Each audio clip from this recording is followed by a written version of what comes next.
ನಮಸ್ಕಾರ, ನೀವು ನೋಡ್ತಾ ಇದ್ದೀರಾ ತೇಜಸ್ ನ್ಯೂಸ್ ಕನ್ನಡ. ನಾನು ನಿಮ್ಮ ಸುಷ್ಮಿತಾ. 2024ನೇ ಸಾಲಿನ ಬೀದರ್ ಲೋಕಸಭೆ ಚುನಾವಣೆ ಹಿನ್ನೆಲೆಯಲ್ಲಿ ಬಹಳಷ್ಟು ಬೆಳವಣಿಗೆಗಳಾಗ್ತವೆ. ಇನ್ನೇನು 2-3 ದಿವಸಗಳಲ್ಲಿ ಅಂದರೆ ಏಪ್ರಿಲ್ 7ರಂದು ಚುನಾವಣೆ ನಡೀತಾ ಇದೆ. ಅವತ್ತಿನ ದಿವಸ ಮತ ಹಾಕುವ ಒಂದು ಅವಕಾಶ ಎಲ್ರಿಗೂ ಸಿಗುವಂಥ ಅವಕಾಶ.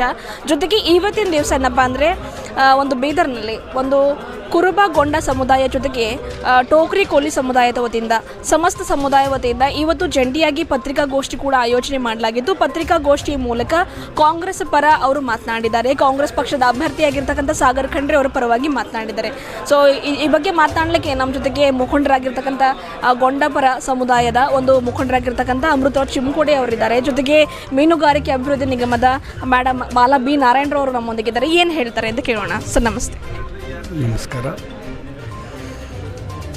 ಏನಿಲ್ಲ, ಕೇಂದ್ರ ಸರ್ಕಾರಕ್ಕೆ ಬೀದರ್ ಜಿಲ್ಲೆಯಲ್ಲಿರ್ತಕ್ಕಂಥ ಗೊಂಡ್ರೆ ಕುರುಬರು ಕುರುಬೇಗೊಂಡ್ರು ಅಂತ ತಿಳ್ಕೊಂಡು 2014ರಲ್ಲಿ ಸನ್ಮಾನ್ಯ ಶ್ರೀ ಜನಪ್ರಿಯ ಮುಖ್ಯಮಂತ್ರಿಗಳಾಗಿರ್ತಕ್ಕಂಥ ಸಿದ್ದರಾಮಯ್ಯ ಸಾಹೇಬರು ಕುಲಶಾಸ್ತ್ರೀಯ ಅಧ್ಯಯನ ಮಾಡಿ ಅಧಿಕೃತವಾಗಿ ಸಮಾಜ ಕಲ್ಯಾಣ ಇಲಾಖೆ ಮುಖಾಂತರ ಕೇಂದ್ರಕ್ಕೆ ಶಿಫಾರಸು ಮಾಡಿದ್ದಾರೆ.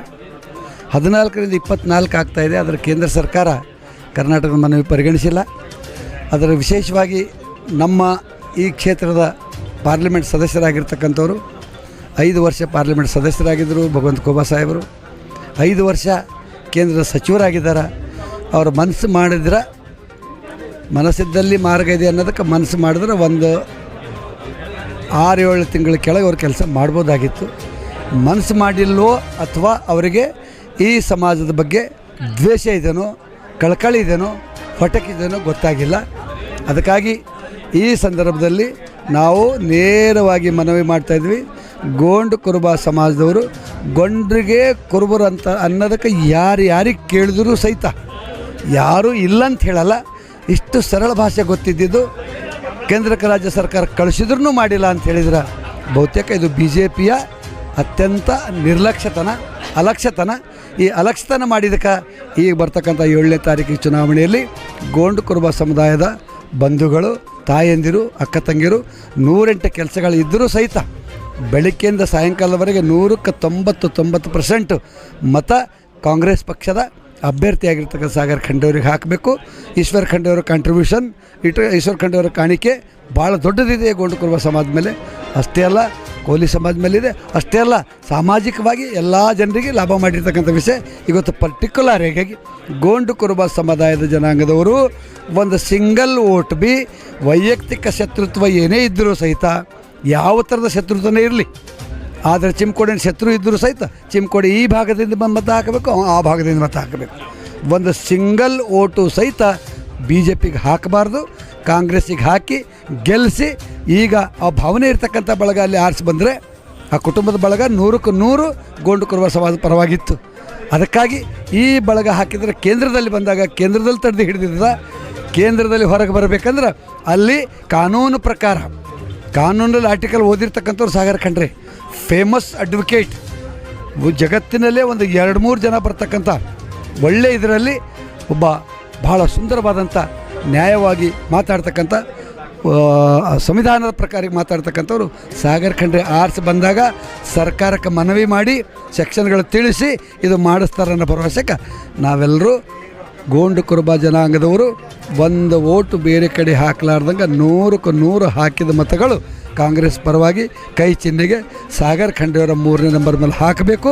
BJP ಕೆಲಸ ಮಾಡಲಾರ್ದಕ್ಕೆ ಅವರಿಗೆ ಪಾಠ ಕಲಿಸಬೇಕು. ಕೆಲಸ ಇವರು ಮುಂದೆ ಮಾಡ್ತಾರನ್ನ ಭರವಸೆಗೆ ವೋಟ್ ಹಾಕಬೇಕಂತ ಅತ್ಯಂತ ಕಳಕಳಿಯಿಂದ ಗೋಂಡು ಕುರುಬ ಸಮಾಜದವರಿಗೆ, ಹಾಗೆಯೇ ನಾನು ಈ ಸಂದರ್ಭದಲ್ಲಿ ಗೋಂಡು ಕುರುಬ ಸಮಾಜದಿದ್ದೀನಿ. ನಾನು ಕಾಂಗ್ರೆಸ್ ಪ್ರಚಾರ ಸಮಿತಿ ಅಧ್ಯಕ್ಷ ಇದ್ದೀನಿ, ಗ್ಯಾರಂಟಿ ಯೋಜನೆ ಅಧ್ಯಕ್ಷ ಇದ್ದೀನಿ. ಅದಕ್ಕೆ ಹಾಕೋರು ಮಾಲಕವರು ಸಮಾಜ, ಕೋಲಿ, ಕಬ್ಬಲಿಗ, ಟೋಕರಿ ಕೋಲಿ ಸಮಾಜ ಇದ್ದಾರೆ.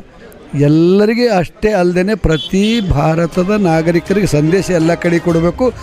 ಎಲ್ಲೇ ಇರೋರು ಸಹಿತ ಕಾಂಗ್ರೆಸ್ ಪರವಾಗಿ ಮತ ಹಾಕಬೇಕು, BJP ಮತ ಹಾಕಬಾರ್ದು ಅಂತ ಹೇಳಿ ಅತ್ಯಂತ ಕಳಕಳಿಯಿಂದ ಮನವಿ ಮಾಡ್ತಾಯಿದ್ದೇನೆ.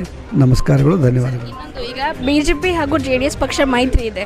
ಸೊ ಈ ಹಿನ್ನೆಲೆಯಲ್ಲಿ ನಿನ್ನೆ ದಿವಸ ಒಂದು ಕುರುಬ ಸಮುದಾಯದ ಒಂದು ಶಾಸಕರಾಗಿರ್ತಕ್ಕಂಥ ಬೀದರ್ ದಕ್ಷಿಣ ಕ್ಷೇತ್ರದ ಶಾಸಕರಾದ ಬಂಡೆಪ್ಪ ಕಾಶೆಂಪುರ ಅವರ ನೇತೃತ್ವದಲ್ಲಿ ಕುರುಬ ಸಮುದಾಯದ ಸಮಾವೇಶ ನಿನ್ನೆ ಆಯೋಜನೆ ಆಗಿತ್ತು. ಒಂದು ರೀತಿಯಲ್ಲಿ ಇವತ್ತಿನ ನಿಮ್ಮ ಈ ಒಂದು ಹೇಳಿಕೆ, ನಿನ್ನೆ ನಡೆದ ಒಂದು ಸಮಾವೇಶ ಒಂದು ರೀತಿಯಲ್ಲಿ ಕುರುಬ ಸಮುದಾಯದಲ್ಲಿ ಮನೇಲಿ ಇರತಕ್ಕಂಥವ್ರು ಒಂದಿಷ್ಟು ಜನರಲ್ಲಿ ಗೊಂದಲ ಆಗಬಹುದು ಅಂತ ಏನು ಹೇಳ್ತೀರಿ? ನಾವು ಸಣ್ಣಂದಾಗ ಒಂದು ಆಟ ಆಡಪ್ಪರಿ ಹೇಳ್ತಿದ್ರು, ಒಂದು ಇದು ಶಿವನಿಗೆ ಬಿಟ್ಟ ಅಂತ ಹೇಳ್ರಂತೀರು. ನಿನ್ನೆ ಮಾಡಿರ್ತಕ್ಕಂಥ ಬಂಡೆಪ್ಪ ಸಾಹೇಬ್ರ ರಂಗನಾಥರ ಕಾರ್ಯಕ್ರಮ ಒಂದು 100 ಓಟಲ್ಲಿ 1-2 ಸುಮ್ಮನೆ ಬಿಟ್ಟ ಅಂತ ಹೇಳ್ರಿ. ಅದರದ್ದು ಏನು ಪ್ರಯೋಜನ ಇಲ್ಲ, ಅದು ಉಪಯೋಗ ಇಲ್ಲ. ಅವ್ರ ಅಂತರಾತ್ಮ ರಾತ್ರಿ ಹೇಳ್ಯದ, ಅದು ಫಂಕ್ಷನ್ ಮುಗಿದ ಮೇಲೆ ಅವ್ರ ಮನಸ್ಸು ಹೇಳ್ತದ, ನಾವು ಸುಮ್ಮನೆ ಫಾರ್ಮ್ಯಾಲಿಟಿಗೆ ಮಾಡಬೇಕಲ್ಲ ಅಂತಿರ್ತದೆ. ಕೆಲವು ಸಲ ಬಂದಾಗ ಸುಮ್ಮನೆ ಮನಸ್ಸಿಲ್ಲ ಹೋದ್ರೆ ಭೀ ಸಹಿತ ಮನಸ್ಸಿಲ್ಲ. ಅಲ್ಲಿ ಯಾರಿಗೆ ಮುಖ್ಯ ಅತಿಥಿಗಳಂತ ಕರೆದಿದ್ರು, ಮಾಜಿ ಸಚಿವರಾಗಿರ್ತಕ್ಕಂಥ ಬಸವರಾಜ ಭೈರತಿಯವ್ರಿಗೆ ಕರೆದಿದ್ರು. ಬಂದಿಲ್ಲ ಅಂದ್ರೆ ಏನರ್ಥ? ಬಂದಿಲ್ಲ ಅಂದ್ರೆ ನೀವು ಹಾಕಬೇಡ್ರಿ ನಮ್ಮ ಪಾರ್ಟಿಗೆ, ನೇರವಾಗಿ ಕಾಂಗ್ರೆಸ್ಗೆ ಹಾಕ್ರಂತೆ ಸಂದೇಶ ಕೊಟ್ಟಾಗೆ ಆಗ್ತದಲ್ಲ ಅಪರೋಕ್ಷವಾಗಿ. ಏನು ಕಾರ್ಯಕ್ರಮ ಅದು ಸಕ್ಸಸ್ ಆಗ 100ಕ್ಕೆ 100 ಅಂತೀರಿ, 150 ಅಂತೀರಿ, 200% ಅಂತೀರಿ, 200% ಫೇಲ್. ಅದು ಫೇಲ್ ಅಲ್ಲಕ್ಕೆ ಪಾಪ ಅವರು ಬಂಡೆಪ್ಪ ಸಾಹೇಬರು ಇವರು ಸಹಿತ ಮನಸ್ಸಿಲ್ಲ. ಅವ್ರು ಮನಸ್ಸಿಲ್ಲಕ್ಕೆ ಸುಮ್ಮನೆ ಮಾಡಿದಂಗೆ ಮಾಡ್ಯಾಕಿ ತೋರಿಸಿದೆ, ಒಂದಾಗಿ ಲೆಕ್ಕಕ್ಕೆ ತೋರಿಸಿರ ಗೆಲ್ಲದ ಮಾತ್ರ ಕಾಂಗ್ರೆಸ್ಗೆ ಅಂತ ಅವ್ರದ್ದು ಸಹಿತ ಅಪರೋಕ್ಷವಾಗಿ ಕಾಂಗ್ರೆಸ್ಗೆ ಪರವಾಗ್ಯದ. ಪ್ರಭಾವಿ ವ್ಯಕ್ತಿಗಳಿದ್ದಾರೆ ಸರ್ ಗೊಂಡ ಸಮುದಾಯ. ನೀವೇ ಹೇಳಿದಾಗೆ ರಘುನಾಥರಾವ್ ಮಲ್ಕಾಪುರಿ ಅವರಾಗಿರ್ಬೋದು, ಬಾಬುರಾವ್ ಮಲ್ಕಾಪುರಿ ಆಗಿರ್ಬೋದು, ಜೊತೆಗೆ ಬಂಡೆಪ್ಪ ಕಾಶೆಂಪುರ, ಒಂದು ರೀತಿಯಲ್ಲಿ ಗೊಂಡ ಸಮುದಾಯದ ಪ್ರಭಾವಿ ವ್ಯಕ್ತಿಗಳು ಈ ಭಾಗದಲ್ಲಿ. ಜೊತೆಗೆ BJPಯೊಂದಿಗೆ ಮೈತ್ರಿ ಕೂಡ ಇದ್ದಾರೆ. ಏನಾದರೂ ಒಂದು ಚದರಲಿಕ್ಕೆ, ಒಂದು ಮತಗಳು ಚದುರುವಿಕೆಯಲ್ಲಿ ಏನಾದರೂ ಗೊಂದಲಗಳಾಗಬಹುದಾ ಅಂತ? ನಮ್ಮ ಪ್ರಭಾವಿ ಲೆಕ್ಕ ತಿಳಿದ್ರೆ ನಮ್ಮ ಪಾಠ ಹೇಳ್ತಿದ್ರು ಮಹಾಭಾರತ. ಭೀಷ್ಮ ಪಿತಾಮನಂತ ಬಹದ್ದರ ಯಾರೂ ಇದ್ದಿಲ್ಲ. ಆದರೆ ಅವಾಗ ಕೌರವ್ರ ಸಂಗಟ ಇದ್ದ ಖರೆ ಕೌರವರೇ ಸೋತಿದ್ರಲ್ಲ. ಹಾಂ, ಇವರು ಭೀಷ್ಮ ಪಿತಾಮ ಇದ್ದಂಗೆ ಇದ್ದಾರೆ. BJP ಜೊತೆಯಲ್ಲಿ ಯಾರ ಆದ್ರೆ ಭೀ ಕಾಂಗ್ರೆಸ್ ಗೆಲ್ತು. ಇನ್ನೊಂದು ಬಹಳಷ್ಟು ಈಗ ನೀವು ಸಾಗರ್ ಖಂಡ್ರೆ ಅವರ ಪರವಾಗಿ ಈಶ್ವರ್ ಖಂಡ್ರೆ ಅವರು ಇರ್ಬೋದು, ರಹೀಂ ಖಾನ್ ಅವರೊಂದಿಗೆ, ಜೊತೆಗೆ ಸಾಗರ್ ಖಂಡ್ರೆ ಅವರೊಂದಿಗೆ ಅಲ್ಲಲ್ಲಿ ಪ್ರಚಾರಗಳಲ್ಲಿ ತೊಡಗಿಸಿಕೊಂಡಿದ್ದೀರಿ.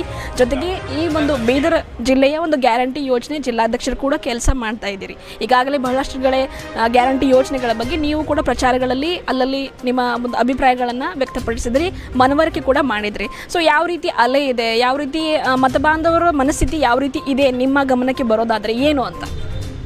ಒಂದು ಅತ್ಯಂತ ಪ್ರಾಮಾಣಿಕವಾದಂಥ ಉದಾಹರಣೆ ಕೊಡ್ತೀನಿ. ನಮ್ಮ CM ಸಾಹೇಬರು ಬಂದಿದ್ದರು ಬೀದರಿಗೆ. ಬಂದಾಗ ಅವ್ರನ್ನ ಭೇಟಿ ಮಾಡಬೇಕಂತ ಒಂದು 40-50 ಹೆಣ್ಮಕ್ಳು ಭೇಟಿ ಮಾಡಬೇಕಂತ ಇದ್ದರು. ರಹೀಂ ಖಾನ್ ಅಲ್ಲಿ ಬಂದರು, ಭೇಟಿ ಮಾಡ್ಸೋಣ ಅಂತ ಮಾತಾಡ್ತಾಯಿದ್ರು. ಅದರ ಹೆಣ್ಮಕ್ಳು ಕಣ್ಣಾಗ ನೀರು ಹರಿತಾ ಇತ್ತು. ರಹೀಂ ಖಾನ್ ಕೇಳ್ತಾಯಿದ್ದಾರೆ, ಅಮ್ಮ ಯಾಕಮ್ಮ, ಯಾಕೆ ಕಣ್ಣಾಗ ನೀರು ಬರ್ತಾಯಿದೆ ಅಂದರೆ, ಇದು ಕಣ್ಣಾಗಿನ ನೀರು ಕಷ್ಟದಲ್ಲ, ದುಃಖದಲ್ಲ. ನಮ್ಮ ಬಡವ ಮಕ್ಕಳು ಓದಲಿಕ್ಕೆ ನಮಗೆ ದುಡ್ಡು ಫೀಸ್ ಕಟ್ಲಿಕ್ಕೆ ಆಗ್ತಿರಲಿಲ್ಲ. 500 ರೂಪಾಯಿ ಫೀಸ್ ಕಟ್ಲಿಕ್ಕೆ ಆಗ್ತಿರಲಿಲ್ಲ. ಪ್ರೈವೇಟ್ ಸ್ಕೂಲ್ಗಳಾಗ ಇರ್ತದಲ್ಲಮ್ಮ, ಈಗ ಎಲ್ಲರೂ ಹಾಕ್ಲತ್ತಾರೆ, ಮಕ್ಕಳಿಗೆಲ್ಲ ಪ್ರೈವೇಟಿಗೆ ಹಾಕ್ಲತ್ತಾರೆ. 500 ಕಟ್ಲಿಕ್ಕೆ ಆಗ್ತಿರಲಿಲ್ಲ. ಸಿದ್ದರಾಮಯ್ಯನಂಥ ದೇವ್ರಂಥ ಮನುಷ್ಯ ಬಂದಿದ್ದಕ್ಕೆ ನಮಗೆ ಒಂದು ತಿಂಗಳಿಗೆ 2,000 ಹಾಕಿದ ಕಡೆಯಿಂದ ನಮಗೆ 16-18 ದುಡ್ಡು ಬಂದಿನ ಕಡೆಯಿಂದ ಆರಾಮಾಗಿ ಕೊಟ್ಟಿದ್ದವು. ನಮ್ಮ ಮಕ್ಕಳು ನಗ್ತಾ ಬಂದಿದ್ದಾರೆ. ಇದಕ್ಕೆ ಅತ್ಯಂತ ಖುಷಿ ಕಣ್ಣೀರು ಹಾಕ್ತಾಯಿದ್ದೀವಿ, ಸಂತೋಷ ಕಣ್ಣೀರು ಅನ್ನೋದು ಕೊಟ್ಟಿದ್ದು. ಇದು ಒಂದು ಸ್ಯಾಂಪಲ್ ಯಾಕೆ ಕೊಟ್ಟಿದ್ದೀನಿ ಅಂದ್ರಮ್ಮ, ಎಲ್ಲ ಕಡೆ ಹೋಗಿದ್ವಿ, ಅಲ್ಲಿ ಸಹಿತ ಸಂಪೂರ್ಣವಾಗಿ ಸಿದ್ದರಾಮಯ್ಯರು ಕೊಟ್ಟಿನ ಗ್ಯಾರಂಟಿ ಬರೆದು ಕೊಟ್ಟಿದ್ದಕ್ಕೆ ಇದಕ್ಕೇನಂತೀನಿ ಅಂದ್ರೆ, ಈಗ ರಾಹುಲ್ ಗಾಂಧಿ ಮತ್ತು ಮಲ್ಲಿಕಾರ್ಜುನ ಖರ್ಗೆ ಸಾಹೇಬ್ ಬರೆದು ಕೊಟ್ಟಿದ್ದಾರೆ, ನಮಗೆ ಗ್ಯಾರಂಟಿ ಆಯ್ತನ ಭರವಸೆಗೆ 100% ಹಾಕ್ತಾರೆ ಅಂದ್ರಕ್ಕೆ ಅನ್ನ ಕೂದಲು ಒಂದು ಕಾಳು ತೋರಿಸಿ ನಮ್ಮ ಆ ತಾಯಿದಿರ ಕಣ್ಣೀರು, ಖುಷಿದ ಕಣ್ಣೀರು ಎಲ್ಲ ಕಡೆ ಒಳ್ಳೆ ಪ್ರಚಾರದ 100ಕ್ಕೆ 100 ಬರ್ತಕ್ಕಂಥದ್ದು. ಸಾಗರ ಖಂಡ್ರೆ ಪ್ರೀತಿದ ಮನುಷ್ಯ. ಹನಿ ಹನಿ ಕುಡಿದ್ರೆ ಹಳ್ಳ, ತೆನಿ ತೆನಿ ಕುಡಿದ್ರೆ ರಾಶಿ ಅಂದಾಗ ಹಳ್ಳದ ನೀರು, ತ್ವರೆ ನೀರೆಲ್ಲ ಸಾಗರದಾಗ ಕಲೀಲಕ್ಕೆ ನಡೆದವ. ಸಾಗರದಾಗ ಬಂದಾಗ ಫುಲ್ಲು ಫಿಶ್ ಬರ್ತಾವೆ. ಅದ್ರಾಗ ಮೀನಿನ ಕಾರ್ಯಕ್ರಮ ಜೋಡ್ತಕ್ಕಂಥ ಕಾರ್ಯಕ್ರಮದ ಅತ್ಯಂತ ಸುಂದರವಾದ ಕಾರ್ಯಕ್ರಮ. ಗೆಲ್ತಾರೆ ಅಂಬೋದಕ್ಕೆ ಏನೂ ತಪ್ಪಿಲ್ಲ. ಅವ್ರು ಮಾಡಿದ ಭಗವಂತ ಕುಬಾರು ಅಲ್ಲಲ್ಲಿ ಪ್ರಚಾರಗಳಲ್ಲಿ ಒಂದಿಷ್ಟು ಆರೋಪಗಳು ಮಾಡ್ತಾರೆ. ಅದ್ರ ಬಗ್ಗೆ ಒಂದೊಂದು ಕೇಳ್ತಾ ಹೋಗ್ತೀನಿ. ಈಗ ಬಾಪ್ 1 ನಂಬರ್ ಇತ್ತು, ಬೇಟಾ 10 ನಂಬರ್, ಇದು ನಿಮ್ಮ ಗಮನಕ್ಕೂ ಬಂದಿರ್ಬೋದು. ಸೊ ಏನು ಹೇಳ್ತೀರಿ? ಅಂದರೆ ಈಶ್ವರ್ ಖಂಡ್ರೆ ಅವರು 1 ನಂಬರ್ ಅಂದರೆ ಸುಳ್ಳು ಹೇಳಿದರೆ, 1 ಪಟ್ಟು ಸುಳ್ಳು ಹೇಳಿದರೆ, ಅವ್ರ ಮಗ ಸಾಗರ್ ಖಂಡ್ರೆ ಅವರು 10 ಪಟ್ಟು ಸುಳ್ಳು ಹೇಳ್ತಕ್ಕಂಥ ವ್ಯಕ್ತಿ, ಅವರಂಥವ್ರಿಗೆ ಏನು ಓಟ್ ಕೊಡ್ತೀರಿ ಅಂತಕ್ಕಂಥ ಮಾತು ಇಲ್ಲ. ಸುಳ್ಳು ಅವರೇ ಸುಳ್ಳು ಅವ್ರ ಬಳಿ ಗಟ್ಟದ ಇಲ್ಲೆಲ್ಲಿ ಸುಳ್ಳು ಹೇಳಕ್ಕೆ. ಸಾಗರ್ ಖಂಡ್ರೆ ಏನು ಸುಳ್ಳು ಹೇಳಿದ್ರು? ನನಗೆ ಗೆಲ್ಸರಿನ ಪ್ರಯತ್ನ ಮಾಡ್ತೀನಿ ಅಂದ್ರೆ ಇವರು 10 ವರ್ಷ ಗೆದ್ದಿದ್ರು.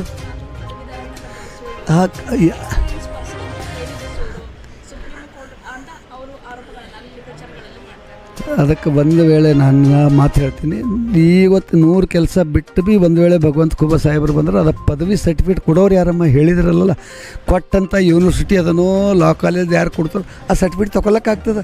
ಎಲ್ಲಿ ಕೂಡ್ತಾರ ಕೂಡಂತ ಹೇಳಿರ್ಬೇಕಾದ್ರೆ ತಮ್ಮ ಮುಖಾಂತರ ಕೇಳ್ತೀವಿ, ಭಗವಂತ ಖೂಬಾ ಸಾಹೇಬ್ರೆ ಎಲ್ಲಿ ಕೂಡ್ತೀರಿ, ನಿಮಗೆ ಒಳ್ಳೆ ಹಾಲು ಕುಡಿಸಿ, ತಾಯಿದ್ರ ಹಾಲು ಕೊಂಡಾಗ ಹಾಲು ಕುಡಿಸಿ ಅವರು ಅಭ್ಯಾಸ ಮಾಡಿರ್ತಕ್ಕಂಥ ಪ್ರಮಾಣ ಪತ್ರಗಳು ಕೊಟ್ಟಿರ್ತಕ್ಕಂಥ ಯೂನಿವರ್ಸಿಟಿದು ಕಲಿಸ್ಕೊಟ್ಟಿರ್ತಾವೆ, ಟ್ರೈನಿಂಗ್ ಯಾರು ಮಾಡಿದಾರೆ ಅವ್ರು ಕೊಟ್ಟಂಥ ಅಧಿಕೃತ ಪ್ರಮಾಣ ಪತ್ರ ಕೊಡ್ತೀವಿ.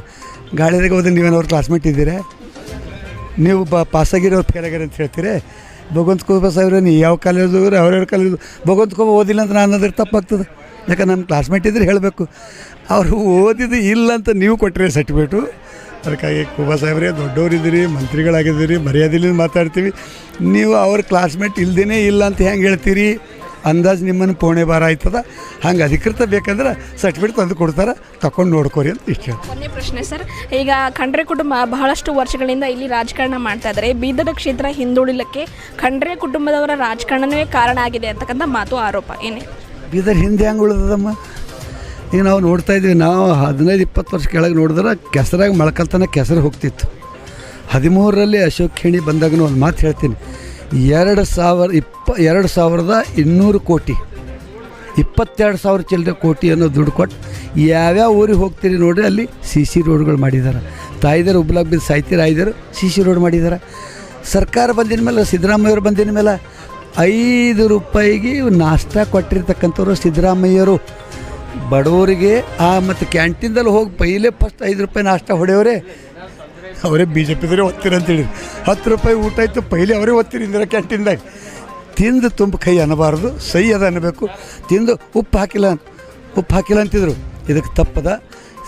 ಭಾಳಷ್ಟು ಡೆವಲಪ್ಮೆಂಟ್ ನೋಡ್ಕೋಬೇಕು, ಹೇಳಿದ್ರಲ್ಲ, ಸರ್ವೆ ಮಾಡ್ಕೊಂಡು ನೋಡಿರಿ. 2013ರಿಂದ ಸರ್ಕಾರ ಇದ್ದಾಗ ಮತ್ತು ಈಗ 5 ವರ್ಷ ಕೆಳಗೆ ಬಂದಿರತಕ್ಕಂಥ ಸರ್ಕಾರ ಬಂದಾಗ, ಸಮ್ಮಿಶ್ರ ಸರ್ಕಾರ ಬಂದಿನಾಗ ಏನಾಗ್ಯದ ತೂಕ ಮಾಡಿಕೊಂಡು, ಸಾಬ್ರೆ ದೊಡ್ಡವರಿದ್ದೀರಿ, ನಿಮ್ಮ ಸಲಕ್ಕೆ ನಾವು ಎಲ್ಲ ನೀವು ದೇಶದ ಮಂತ್ರಿ ಇದ್ದೀರಿ, ನಾವು ಸಣ್ಣವರಿದ್ದೆವು. ಸುಳ್ಳು ಮಾತ್ರ ಆಡಬಾರ್ದು. ಅತ್ಯಂತ ಒಳ್ಳೆಯ ರೀತಿಯಲ್ಲಿ ಡೆವಲಪ್ಮೆಂಟ್ ಆಗಿರ್ತಕ್ಕಂಥದ್ದು. ಲ್ಯಾಪ್ಟಾಪ್ಗಳು ಕೊಟ್ಟಿರ್ತಕ್ಕಂಥ ಓದೋ ಮಕ್ಕಳಿಗೆ ಓದೋರೇ ದೇಶದ ಸೈನಿಕರು. ಸ್ವಾಮಿ ವಿವೇಕಾನಂದ ನೆನೆಸ್ಕೊಳ್ಬೇಕು. 37 ವರ್ಷ ಸತ್ತಿರ್ತಕ್ಕಂಥ ಹುಡುಗ ಇಡೀ ವಿಶ್ವಕ್ಕೆ ಹೆಸರು ಬರ್ತಕ್ಕಂಥದ್ದು. ಗಂಡಸರೇ ಹೆಂಗಸರೇ ಅಂತ ಭಾಷಣ ಮಾಡ್ತಿರಂತ ಅಮೇರಿಕಾ ಚಿಕಾಗೋದಾಗ. ಲೇಡೀಸ್ ಆ್ಯಂಡ್ ಜೆಂಟ್ಸ್ ಅಂತಿರು. ಹೆಣ್ಮಕ್ಳಿಗೆ ಮರ್ಯಾದೆ ಕೊಡ್ಬೇಕನ್ನೋ ದೃಷ್ಟಿಯಿಂದ ಸಹೋದರರೇ ಅಂತ ಕೊಟ್ಟಿದ್ದಕ್ಕೆ ಇಡೀ ವಿಶ್ವ ಅವ್ರಿಗೆ ಕೊಟ್ಟಂಥ ಭಾರತ ದೇಶ. ಸ್ವಾಮಿ ವಿವೇಕಾನಂದರು, ಸಾಗರ್ ಖಂಡ್ರೆಯವರು ಆ ನಿಟ್ಟಿನಲ್ಲಿ ತರುಣ ಶಕ್ತಿ, ಚೆನ್ನಾಗಿ ಓದಿರ್ತಕ್ಕಂಥ ಒಳಗೆ ಜ್ಞಾನ ಇರ್ತಕ್ಕಂಥವ್ರು. ಸುಮ್ಮನೆ ಗಾಳಿದಾಗ ಆಗಿಲ್ಲ ಹೋಗಿಲ್ಲ, 100 ಆಗಲ್ಲ, 99 ಮಾರ್ಕ್ಸ್ ಕೊಡ್ತಾರೆ. ಗಣಿತದಾಗ 1 ಕೊಡ್ಬೋದು, ಬೇರೆ ಸಬ್ಜೆಕ್ಟ್ದ ಸ್ವಲ್ಪ ರಸ್ವ ದೀರ್ಘ ಬಿಟ್ಟರು ಒಂದು ಅಕ್ಷರ ಕಮ್ಮಿ ಐತಾವೆ. 99% ಕಾಂಗ್ರೆಸ್ ಸರ್ಕಾರದ ಕೆಲಸ ಆಗಿದ್ದು, BJP ಸರ್ಕಾರ ಆಗಿಲ್ಲ. ಅವ್ರು ಮಾಡಿದಾಗ ಒಂದು ಸ್ಟ್ರೈಕ್ ಮಾಡಿದೆವು. ಇಲ್ಲೇ ಮಳಚಾಪುರ ಹೋಗ್ತಾರೆ, ರೋಡ್ ಮಾಡಿದ್ರು, ಹೊತ್ಕೊಂಡು ಬಿದ್ದು ಹುಡುಗರು ಕಾಲು ಮುರಿದೋಗಿನೋವ. ಇದಕ್ಕೆ ತನ್ನ ಬೆಳಗ ತಾನು ನೋಡ್ಕೊಳ್ಬೇಕು ಅನ್ನೋದಕ್ಕೆ ತಮ್ಮೊಳಗೆ ತಾವು ನೋಡ್ಕೊರಿ. ಕೆಲಸ ಮಾಡಿದ್ರೆ ನೀವು ಹೆಚ್ಚಿಗೆ ಕೆಲಸ ಮಾಡಿ ಓಟ್ ತಗೋರಿ. ನೀವು ಬೈದು ತಗೊಳ್ಳೋದು ಬೇಡ, ಯಾರಿಗೂ ಟೀಕೆ ಮಾಡಿ ಬೇಡ. ಹೆಚ್ಚಿನ ಕೆಲಸ ನೀವು ಪರಿಶ್ರಮ ಮಾಡ್ಕೊಂಡು ಹೆಚ್ಚಿನ ಸವಲತ್ತು ತೊಗೊಳ್ರಿ, ಹೆಚ್ಚಿನ ಗೊಬ್ಬರ ಹಾಕಿ ಬೆಳೆ ಬೆಳೆಸ್ಕೊರಿ. ಅವ್ನು ಬೆಳೆ ಕಡ್ದು ಹಾಕಬೇಡ್ರಿ. ಇದು ನಮ್ಮ ಮನವಿ ಅದ. ಕಾಂಗ್ರೆಸ್ ಸರ್ಕಾರ ಒಳ್ಳೆ ಕೆಲಸ ಮಾಡ್ಯದ, ಕಾಣಿಸ್ಲತ್ತದ, ಕಣ್ಣಿಗೆ ಕಾಣ್ಲತ್ತದ. ಅದಕ್ಕೆ ನೋಡಿದಕ್ಕೆ ನಾವು ಮತ್ತೆ ಹೇಳಿ ಉದ್ದಕ್ಕೆ ಹೇಳಿ ರೆಡಿ ಮಾಡೋದು ಬೇಡ. ಕೊನೆಯ ಪ್ರಶ್ನೆ ಸರ್, ಈಗ ಗ್ಯಾರಂಟಿ ಯೋಜನೆ ಜಿಲ್ಲಾಧ್ಯಕ್ಷರಾಗಿದ್ದೀರಿ, ಈಗ ಮತ್ತೆ ಹೆಚ್ಚುವರಿಯಾಗಿ ರಾಜ್ಯ ಸರ್ಕಾರ ಕೇಂದ್ರದಲ್ಲಿ ಬಂದರೆ ಇನ್ನೂ ಹೆಚ್ಚುವರಿ ಗ್ಯಾರಂಟಿಗಳನ್ನು ಕೂಡ ನೀಡ್ತಾ ಇದ್ದಾರೆ ಮುಂಬರುವ ದಿನಮಾನಗಳಲ್ಲಿ. ಸೊ ಈಗ ಅಲ್ಲಲ್ಲಿ ಹಳ್ಳಿಗಳಲ್ಲಿ, ಗ್ರಾಮಗಳಲ್ಲಿ ನೀವು ಕೂಡ ಹೋಗಿದ್ರಿ. ಬಹಳಷ್ಟು ಸೋಷಿಯಲ್ ಮೀಡಿಯಾಗಳಲ್ಲಿ ನಾವು ಹೆಣ್ಣು ಮಕ್ಕಳು ಮಾತನಾಡ್ತಿದ್ದು ನೋಡ್ತಾ ಇದ್ದೇವೆ.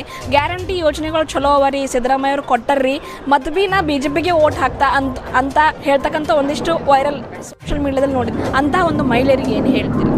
ಅದಕ್ಕೆ ಒಂದೇನಾಗ್ಯದ ರೀ ಅವ ಬಲ್ಲಮಕ್ಕವ್ರೆ, ಆಗ 5 ವರ್ಷ ಸರ್ಕಾರ BJPದಿತ್ತು, BJP ಸರ್ಕಾರ ಇತ್ತು, ಆಫೀಸರ್ಸು BJP ಬಳಗ ಇತ್ತು. ಸರ್ಕಾರ ನಮ್ಮದು ಬಂದು ಗ್ಯಾರಂಟಿ ಕೊಡ್ಲಾಕ್ಕೆ ಬಂದಾಗ ಆಫೀಸರ್ಸ್ ಎಲ್ಲ ಏನಿರ್ತಾರಲ್ಲ, ಬರೀ ಹೊತ್ತಿನಾಗ ಬೇಕಂತಾರೆ ಇವ್ರಿಗೆ ಗರಿವು ಸಿಗ್ಬಿಡ್ಬೇಡ್ದಂತ ಯಾರೋ ಆಫೀಸರ್ ಮಲ್ಲಮ್ಮ ಅಂತ ಬರೆಯೋದ್ರೆ ಎಲ್ಲಮ್ಮ ಅಂತ ಬರ್ದಾರ ಅಂತ ಇಟ್ಕೋರಿ.